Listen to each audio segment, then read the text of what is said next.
بسم اللہ الرحمن الرحیم۔ 14 اگست وہ دن جب اللہ تعالیٰ نے ہمیں ایک آزاد ملک سے نوازا، ایک ایسی نعمت جس کے پیچھے لاکھوں ماؤں کے آنسو، لاکھوں شہداء کا خون اور لاکھوں قربانیاں ہیں۔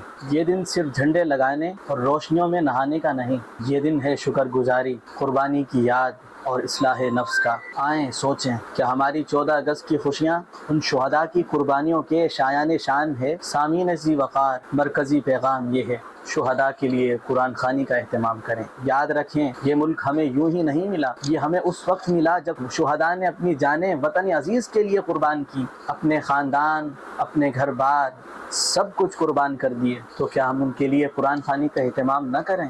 آئیے قرآن پڑھیں، اصال ثواب کریں اور اجتماعی دعا کریں تاکہ ان کی روحوں کو مزید سکون مل سکے۔ اپنے گھروں میں، مساجد میں یا محلے میں کسی جگہ پر فاتحہ خوانی، درود شریف، نعت خوانی اور نیک محافل کا انعقاد کریں۔ یہی وہ اعمال ہیں جو واقعی شہداء کو فائدہ پہنچائیں گے۔ بدقسمتی سے آج 14 اگست شور شرابے، آتش بازی اور بے ہنگم تماشے کا دن بن چکا ہے، حالانکہ اسلام ہمیں سکھاتا ہے کہ خوشیاں سادگی، شکر اور نیکی کے ساتھ منائی جائے۔ تو آئیے ان خرافات سے بچیں اور اللہ کا دل سے شکر ادا کریں۔ اس دن صرف پرچم لگانا کافی نہیں، ہمیں اپنے کردار، گفتار اور اعمال سے یہ ثابت کرنا ہوگا کہ ہم سچے پاکستانی ہیں، سب سے بڑھ کر سچے مسلمان ہیں۔